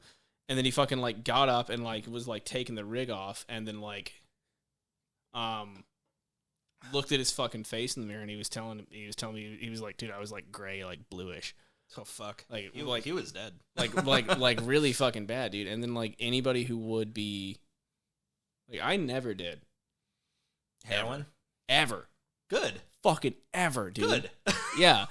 Ever. I mean, I don't think I feel like I should applaud you. I feel like that's a minimum you could do is not do heroin. Don't fucking do it, dude. Do it. Like, well, that's kind of the thing is, like, come to think of it, telling this success story of the heroin. Yeah, dude, like, if you're going to have, like, only somebody with, like, that much generational wealth can have a somewhat decent life while doing that, and they still murdered someone. Yeah. To be fair, he did that when he was drunk. Right? I'm going to switch to alcohol. Do you have any fucking idea how much alcohol you have to drink to simulate being high on heroin. According to him, to 8 to 10 drinks. Yeah, that sounds about right, dude. All whiskey sours. Well, here's the thing, though. I'm not done. So, but what with your story? You can go. Oh no, go ahead. I have more heroin stories if you want. Oh well, also I was no, it's okay. Actually, I have so many heroin stories. Oh my god. Also, I just looked it up. Narcan was released in 1971, so they did have it around. And I will say, when he ran out, Better than the old throw water in his face and slap him. yeah, no kidding. put smelling salts under his nose. So when people weren't just actively giving him drugs in tribute, there was a drug dealer that lived right next door to him too. So great, you know, awesome. So in doing research for this period in Burroughs' life, I ran into this part which was a little confusing. But basically, in 1974, there was a book by author Alan E. Nourse called The Blade Runner about a guy who smuggles medical supplies in this dystopian setting of 1999. And during the height of his addiction, Burroughs adapted the book into a screenplay and published it in 1979, calling it Blade Runner, a movie. Was his name phallic? Dick? Yes. No. Alan E. Nourse wrote it. I'm so confused right now. Okay, so here's the thing. And then Ridley Scott, he buys the rights to use the title, but he makes his 1982 film Blade Runner based on the Philip K. Dick novella Do Androids Dream of Electric Sheep instead. So basically took the story, hated the title, bought the rights to a different... to something else completely different. Yeah, so he bought the rights to a book that was an adaptation of another book, and that adaptation was written by William S. Burroughs. Genius plan. Fucking why not? God intellect. So you'll notice in the movie that nowhere in the movie do they explain the term Blade Runner. Like they just say, "Oh yeah, you're a Blade Runner," and it's like, cool. Why do they call him that? I don't know. Get out there, bud. You know, because fuck you. It's just that Ridley Scott liked the title better. But anyway, so that was partly because William S. Burroughs popularized the title with his adaptation. That's it. Anyway, so the resurgence of his popularity allowed Burroughs to once more create a series, this time called the Red Knight Trilogy, which started in 1981 with his book Cities of the Red Knight. Just like his previous novels, this one also used the cut-up method. But just like how James Joyce said, okay, you like how confusing Ulysses is? Then I'm going to make my next book even crazier. And then he made Finnegan's Wake, which was way too confusing. Burroughs overdid it with this one too. Instead of just using the cut-up method to convolute one story, Burroughs took two different stories and mixed them together. I think that he saw the response to the news that he was writing again as some sort of like go ahead to just do whatever he wanted, and the result was just too fucking much for people. In fact, Burroughs' longtime editor decided that it just wasn't worth the trouble of publishing. Instead, his new friend James Grauerholz had to do it for him. But even he told him to reel it back with the crazy just so they could at least get it published with another company. Which they did find publishers with Holt, Reinhardt, and Winston, but after the bad response to Cities of the Red Knight, they just dropped him entirely. But according to Burroughs, there was a reason the book was so confusing. It was because he found a way to use the cut-up technique to invoke spells. Magic spells. He said he was using the reader as a tool within his own chaos magic. So when you read the book, it does something. I don't know what it does, though. I have no idea what end this was about. I don't think I really believe his answer on that, honestly. Do you run into people in real life sometimes that like believe weird shit like that? I mean, not that I actually. Yes, yeah. And then like they have to like you ever just be trying to make friends, and then you find out somebody believes some wacky ass shit like that. Like it hurts, doesn't it? A little bit. Doesn't It's like, I'll let them have it, though. It's kind of like the thing that you say, though, where it's like, sometimes it's like when you've said to me, like, sometimes religion is needed because when you're at like an AA meeting or something and there's a guy who's like, yeah, so I was beating my wife and kids and then I found God. And it's like, okay, that guy's allowed to have religion. You know that his 100%. life is 100%. his life is doing a lot better with religion. You God can bless do him. whatever literally. the fuck you need to not be a crack addict. There are people I know who have rough lives that believe wacky shit, but you know what? If that's what's getting them through the day, Okay, go for it. Okay, no. Okay, right now though, you're equating believing in chaos magic with just any sort of Christianity, which unless we're talking about like yelling at snakes that you're holding, Right. I don't think is appropriate. No. It's fine. Don't yell at anyone. It's okay. Even if it's an animal. It's like a cultural thing for most fucking people, but yeah, don't hold snakes and go, it's mean, It's don't mean speak to the in snake. tongues and hold them and think that God's going to protect This you. is rude to the snake. I've seen it go wrong personally. I know, and very it's very funny. funny. I love that story. Anyway. But yeah, no, I mean, I can't be grandma no more. here's the thing. He believed this shit from a very early age, though. His first writings were on the science of telepathic abilities and shit like that. Like, he's a lifelong believer in it. And like I said before, though, when you're really fucking stoned, sometimes you'll believe something stupid, but then you snap out of it. He's just never sober. So he Actually, just you believes it all. Didn't you tell me he was sober for several years? He was sober for several years, but I feel like to him that was the odd man out. Didn't you also tell me that he thought it was sober when he was prescribed, what was it? I don't know. Starts with an M. Oh, morphine? Yeah, morphine. Yeah, true. So he's probably just on morphine for that amount of time. So Yeah, he's never sober. That's true. Yeah, He's probably just on a controlled dose. I don't think that he's ever been without Instead some form of instead of taking medication. so much heroin that he went to the metaverse. Especially in your 60s, even 50s, you got to be on some sort of fucking medication even back then. So there's no way that he was just living it up, just raw dogging life. No, he had some form of medication. He had to have. Anyway. Yeah, it'd be fucking morphine. Well, that same year that Burroughs had published Cities of the Red Night, on March 2nd, 1981, his son Billy was found drunk, cold, and barely breathing by some passerby on the side of a Colorado highway. Oh, no. He had stopped taking the medication which was helping his body not reject his new liver. He was rushed to a local... Did he take alcohol instead? Yeah, really, the one drug he needs to take, and he won't do it. Anyway, he had stopped... Just put the pill in, dude.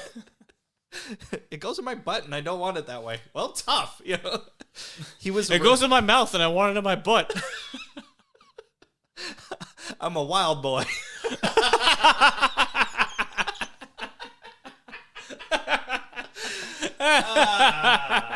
It's a callback. Anyway, he was rushed to a local hospital where he died. Anyway, somber news. He died the next day. Jesus. On March 3rd, at the age of 33. Allen Ginsberg. Oh, that's a good run. 33? Yeah. Like I'm almost 33, man. That's not a good run. Do you know how lucky I feel to make it to 30? That's because your career is dangerous. It's true. If I were an alligator wrestler, I'd be happy too. So, Allen Ginsberg was the one that had to deliver the news to William. Billy was cremated and his ashes buried in Boulder, Colorado. He had left all contact with his father ever since the night he started vomiting blood 7 years earlier. His unfinished novel, called Prakriti Junction, and the various essays he'd written were finally collected in 2006 in a book called Cursed from Birth. The writings are pretty damning when it comes to his father, apparently. William S. Burroughs moved to Lawrence, Kansas that same year because James Grauerholz, his editor, moved to Kansas himself. Burroughs just didn't want to find another agent. He really liked it there, though. He lived there the rest of his life. The Red Knight trilogy finally continued in 1983 with The Place of Dead Roads and concluded with The Western Lands in 1987, both by Viking Press. After The Place of Dead Roads did well, he actually signed a 7-book deal with Viking Press, part of the deal being that he would also be able to publish his older rejected works for the very first time. This included Queer in 1985 and Interzone in 1989. Probably shares the universe with something in Naked Lunch, but it doesn't matter. After the success of The Place of Dead Roads, the American Academy and Institute of Art and Letters, basically the Rock and Roll Hall of Fame for authors, finally inducted William S. Burroughs that same year. Allen Ginsberg had been trying to get that to happen for several years, and there are rumors that he paid some people to make it happen. And frankly, it wouldn't surprise me. But people noticed that the last book in the Red Knight trilogy, The Western Lands, was kind of reflective on Burroughs' entire life. It was inspired by the Egyptian Book of the Dead, and people could kind of tell that Burroughs was thinking a bit more about death in his older years. He's like 73 at this point. He even includes some events from his own life. Like one of the times he went to America to get Billy out of trouble, and he gets to Joan's parents' place in Florida, and the mom is like, hey, the police are here for Billy, and he's got a shit ton of stolen prescription bottles of morphine under his bed. Go throw them in the lake out back before they find them. So the mom is stalling the cops while Burroughs fills empty bottles with pebbles and just hucks them in the water to sink them. At this point in his life, William S. Burroughs was a counterculture god, and all his old friends were now replaced with rock and roll musicians. He also did a spoken word album in 1993 called The Priest, they called him, where Burroughs blankly reads... But it was called The Priest, they called him? The Priest, they called him. Where Burroughs blankly reads a story he wrote called The Junkie's Christmas, while fucking Kurt Cobain plays Silent Night in the background. It sounds so bad. But you know, it's like $10 on Discogs, and I think I get it. Why not, man? Burroughs' picture on the sleeve of the album was even taken by Gus Van Sant. That is the most hipster fucking album one could ever own. I really want it.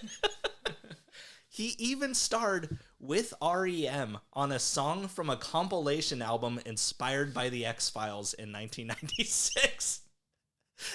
So it's a bunch of songs inspired by the X-Files. But listen to the lineup on this fucking thing. Nick Cave, Sheryl Crow, Gary Newman, Frank Black, fucking Danzig, Elvis Costello, Rob Zombie, Alice Cooper. Like, what the fuck? It's an X-Files album? Of course, dude. It's all songs about the X-Files that they made for that album. That sounds so bad. Yeah. That sounds amazing. The Edgelord X-Files album. We're going to take this very seriously. It's so weird. Anyway, Burroughs played with his... Fucking lame, dude. Like, this is really lame. Like, now we're getting into money for heroin. Because there's fucking no way he looked at that and was like, yeah, no, this is good art. If somebody ever came up to me and was like, I'll pay you a bunch of money to play a song with REM, I'm going to be like, fuck no. Or just like, hey, is your artistic integrity intact after Rob Zombie and Sheryl Crow share space on a CD? Don't worry, Gary Newman's on it, and he'll save it. Fucking what the hell? No, dude. I don't know if it's on Spotify. Well, I'm 70 and I needed money for heroin because I've blown all the rest of it on heroin. I don't know if it's on Spotify or not, but that album kind of sounds unintentionally amazing. So anyway. Pause. We're doing it. We're doing it. Okay, all right. So with our limited experience. I wanted to just play it. Can we, really? Okay, Jordan, no one cares about our podcast enough to take us down for this. And if we lose one fucking part of a two-parter? Really? Yeah, that's not a fucking big deal. Like but look, it's there's a good Screamin' Jay Hawkins is fucking on there and shit like that. Songs like in the Key of X. The REM song is not bad. The Sheryl Crow song is not that bad. The Sheryl Crow song is not bad. No, and then we put on the. It sounds like Last of Us music. Yeah, that's true. Yeah, no, not bad. It's not bad. Put on the Rob Zombie. Prepare the Rob Zombie. We'll treat them with Sheryl Crow while we wait. Here it is. Go ahead. Okay. All right. Then not bad. Yeah, ass. That sounds exactly like a Rob Zombie song. Stock music for a weird rave scene in a 90s film. Trust me, it does not need to be longer than that 2 seconds. So, anyway, Burroughs played with his musician friends. We get a cease and desist from Sheryl Crow. We've made it. That's fine. No, wait. We'll just tell her Orville Peck said it was fine. Wait, what? Because they were on a song together. Really? Yeah. Wait. Oh, it's so good. Like, he's, of course, in, a full-bodied, vest. Of course he's in something cool. And he's riding a motorcycle. Full-body vest? He's wearing nothing but a vest. He's all bodied up. His dick's he's out? He's double cheeked. Is it poo-bearing if it's a vest? So, anyway... Burroughs played with his musician friends quite a bit, releasing a whole lot of... Is it still poop-bearing if it's Orville Peck?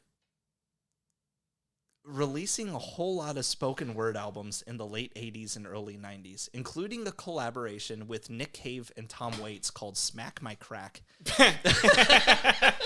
Hey, guess what we're looking at now? No. Well, wait.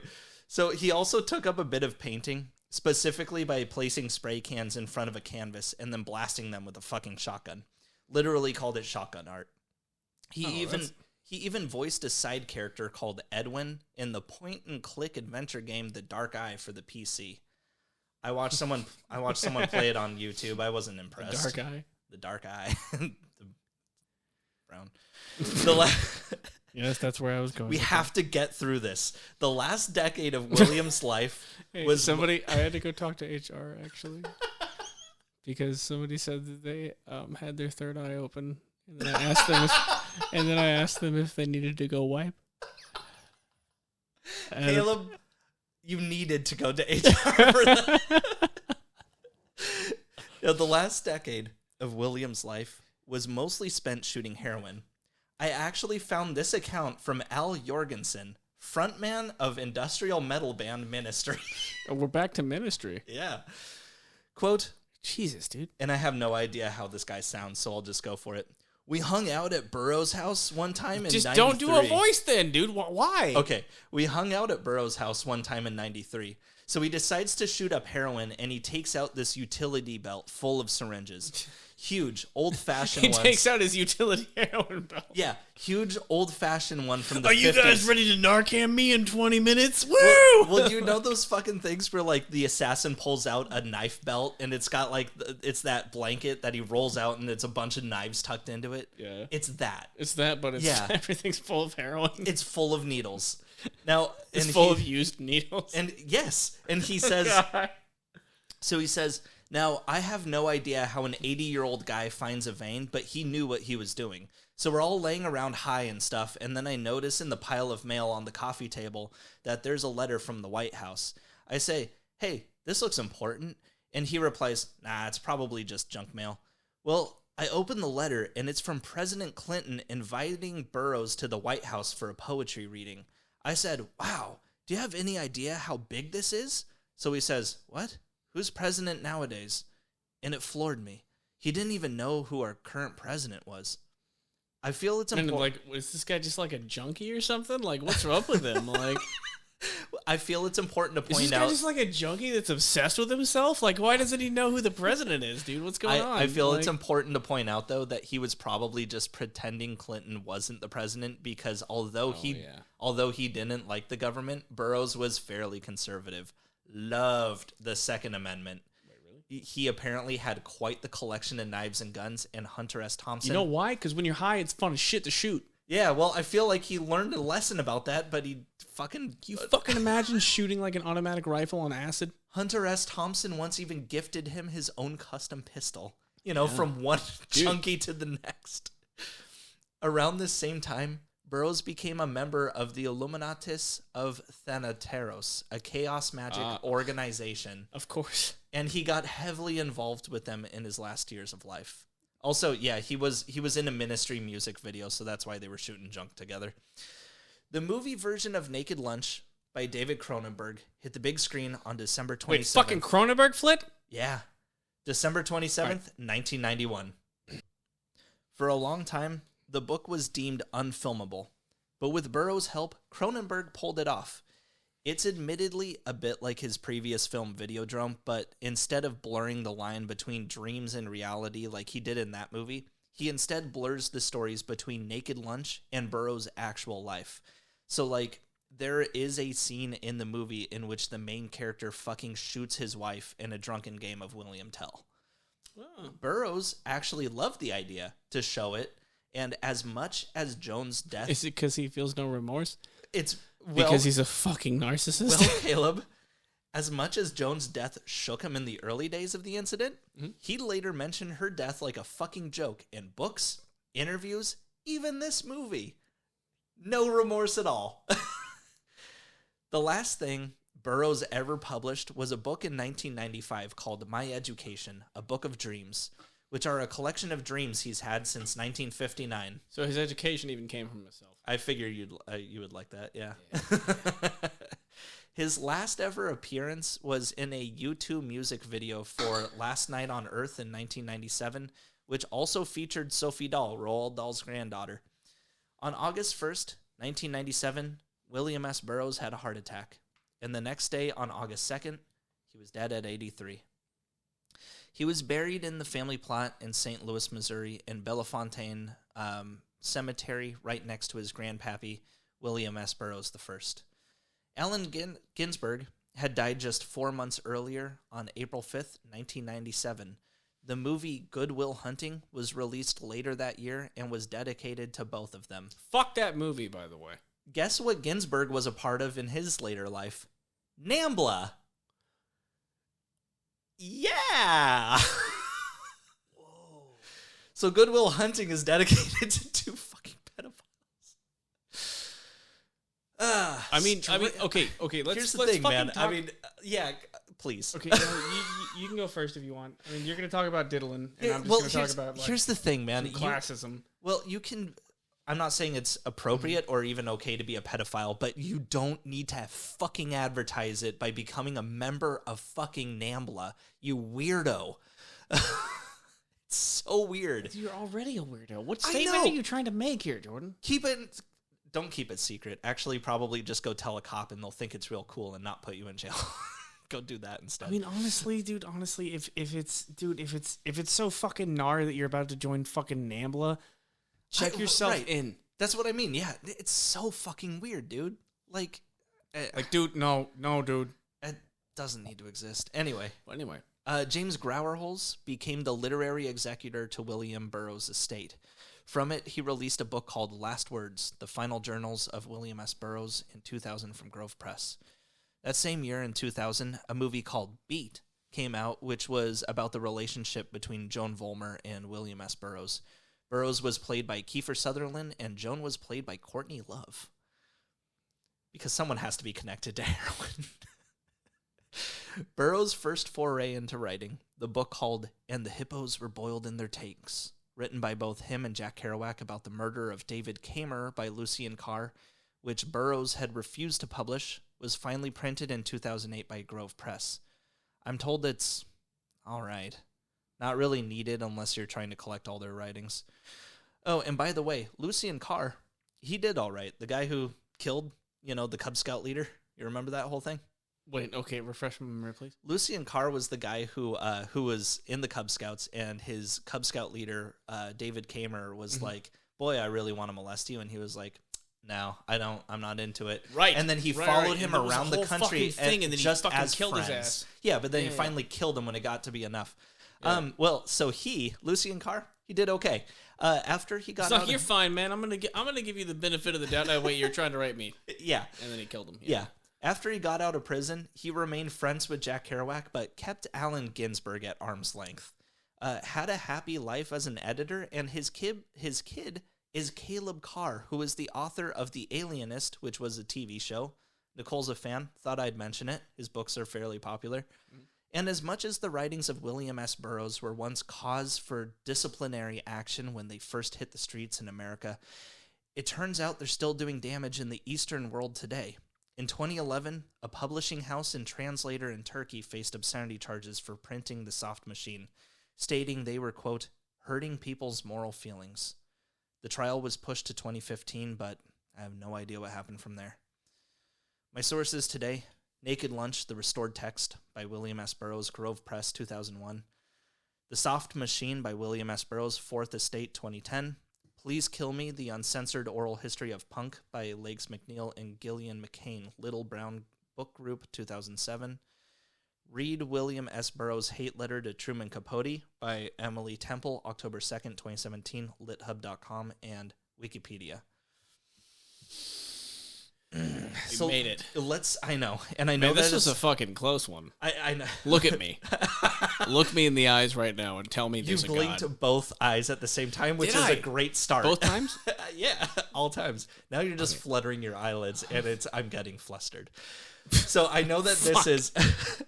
So look, I know that this is a long one. I know, but not that long. An hour and 48 is pretty standard. I guess so. Yeah, it felt a lot longer because we had to keep pausing to pee. But yeah, we did. Pausing to pee. Pausing to drink go a- get sandwiches. We drank a lot on this one, Pausing actually. to talk to the girlfriend. The wife. The dog. Oh, yeah, the dog. The dog who refuses to leave. So anyway, yeah, Because man. she loves us. Let's reflect a bit on William S. Burroughs, if you will. Okay, well, I think the one thing going through my head right now, honestly, is like everything you just told me in the way you explained it to me. Yeah, fuck this guy. Fuck this like I agree. pedophilic, pedophilic drug addict. However, if we just edit it in a different way, say if I were to watch like Hunter S. Thompson in Fear and Loathing in Las Vegas, Man, then I would be cheering him on. I know. I know. I fucking know. Like, I know, because here's the thing. He's okay, but here's the difference. If we just edited all that information to the point of where it would be just like, oh yeah, fuck yeah, but like, no, dude, like, here's the difference. Hunter S. Thompson is a fantastic author, for one thing. There's some diddling in there. It's even in the movie. That's true. And you know what? Here's the thing. They fuck an underage girl in that movie. They abduct and fuck an underage girl in the movie. Elijah Wood? He was in the beginning. That's really funny, him? but no.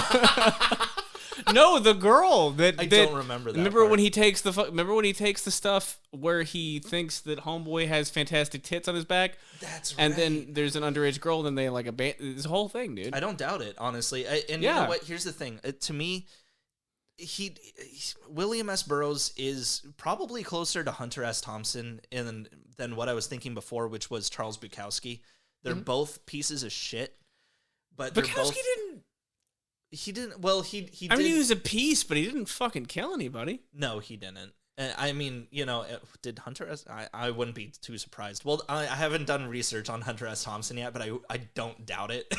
Is he alive? No, he's dead. He's been very dead. Are we gonna do him? Oh, absolutely. Oh, is he episode 69? No. Oh man, Don't worry. Okay. I've got a lot of reading to do. I'm for really Hunter S. excited for Thompson. episode 69. Hey, listeners. I Hunter S. Thompson. don't know if you noticed, but we're coming up on 69. It's going to be a good one.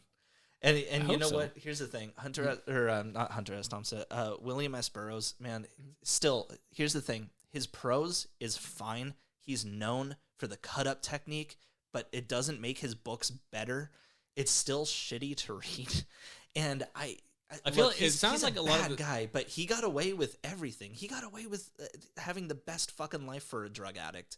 He was a heroin god. People literally came to his place to hand him drugs, and sucks. I mean, it's not like he was. I mean, at the time, these terms weren't the same thing, but it sounds like he was born 1%er, and then fucked up enough to be, dead and a person in the like upper middle class or like slightly above that, right? Yeah. Right? Yeah. Yeah. Which takes a lot. Gotta fuck up pretty bad for that. I fucking hate this guy. I'm really happy we're done with him, though. I know, I don't like him. Oh, yeah. His books are burned in the back of my mind, and I wish they would leave. They're not. It was a slog. Yeah, it's just a well-funded drug addict. I know. That's all that's happening here. Well, it's a good experiment, though. What do you do when you give a drug addict unlimited funds and money? What kind of book can they write? Turns out it's this, and it's shit. See you guys in a couple weeks.